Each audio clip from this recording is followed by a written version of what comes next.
we will discuss about the term that how we can solve such as an example.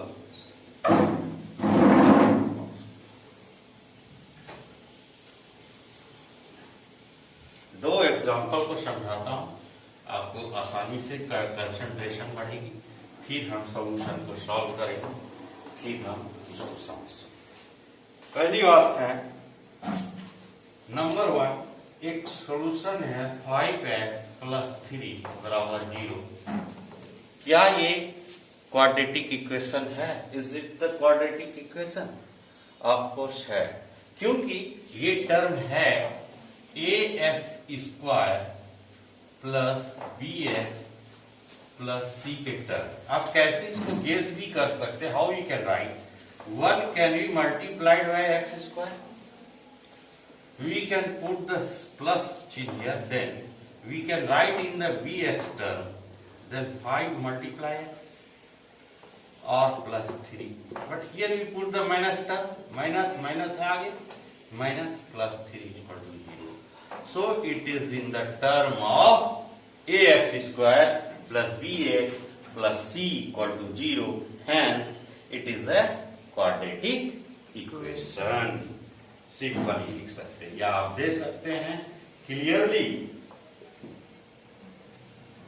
x² - 5x + 3 is a quadratic polynomial। हाँ, equation polynomial, इसलिए x² - 5x + 3 equal to 0 is a quadratic equation। पहले quadratic polynomial इसलिए लिखा कि ये इस term में है, बहुपद के टर्म में है। अब फिर इसको इस तरह से समझिए। अब हम इसके सॉल्यूशन की ओर बढ़ते हैं, आपको जल्दी से समझ में आ जाएगा ये चैप्टर्स, और ये आपको होमवर्क भी रहेगा आज। देखिए यहां पे हम दो रूट निकालेंगे। It is the very easy equation. First of all पहला सवाल है एक्सरसाइज 4A का। एक्सरसाइज 4A का पहला सॉल्यूशन है कि इनमें से कौन कौन सा x के क्वाड्रेटिक टर्म पे हैं। तो आप सिंपल से अंडरस्टैंडिंग करके भी समझ सकते हैं। 0 है, ये है quadratic equation. Is it the quadratic equation? Yes. Yes, क्योंकि ये भी 1 से मल्टीप्लाई है x, that there is not an x only, this is the 1x, right. Question number देखिए, क्या ये क्वाड्रेटिक इक्वेशन है? क्वेश्चन नंबर हम चलते हैं 4 की ओर सीधा। देखिए 1/3x² + 1/5x - 2 = 0। क्या है ये quadratic equation? Yes.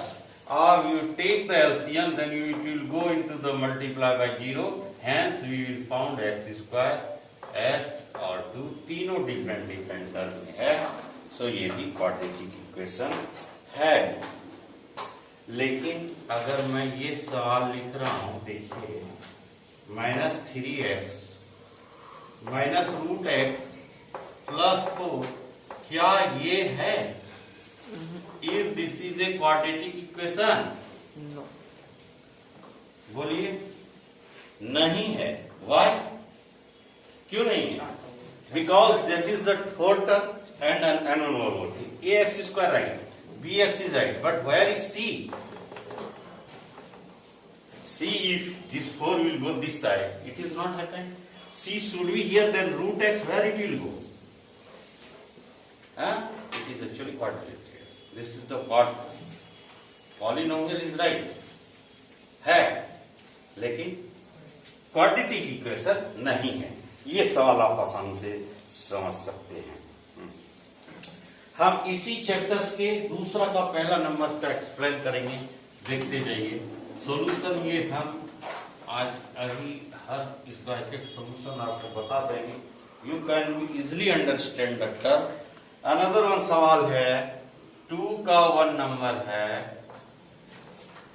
which of the following as the roots of 3x² plus 2x, question है 3x² plus 2x minus 1 equal to 0 का एक ऑप्शन दिया हुआ है। पहला है -1, दूसरा है 1/3, तीसरा है -1/2 और चौथा नहीं है। ठीक है, तो इनमें से कौन सा इसका रूट है? इसका रूट कौन सा होगा?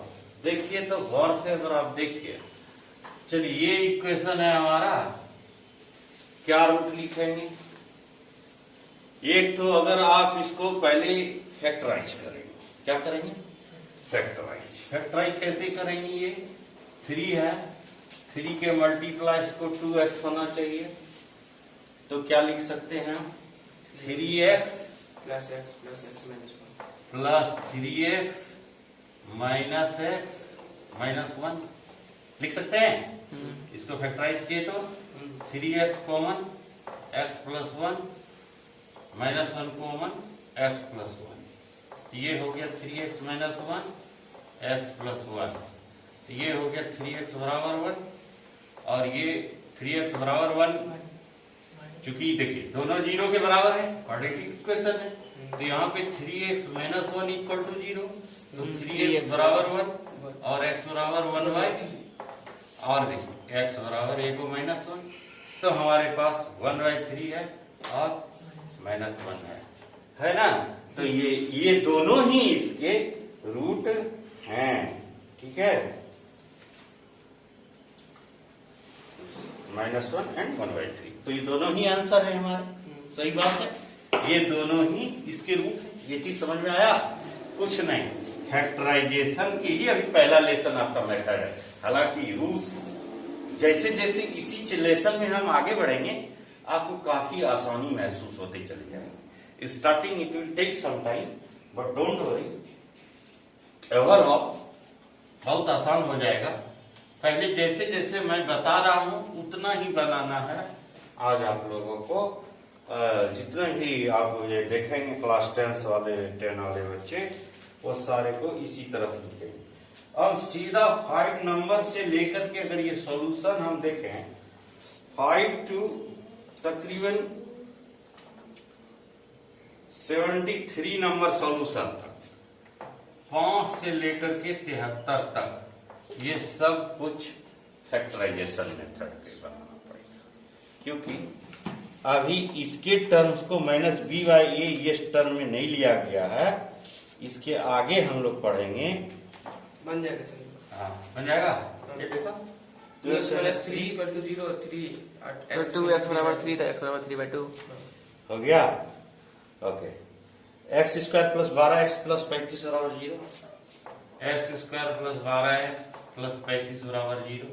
फैक्टराइज, और जब फैक्टराइज करेंगे 35 x² plus 7x plus 5x plus 35, x common ले लीजिए, x प्लस 7, 5 कॉमन ले लीजिए, x प्लस 7, ये x प्लस 7 और x प्लस 5 अब बराबर है 0 के, तो x plus 7 equal to 0, x plus 5 equal to 0। x - x बराबर 7 और -7 और x बराबर -5। Very good, you can do it in easy way. Any question you want to ask?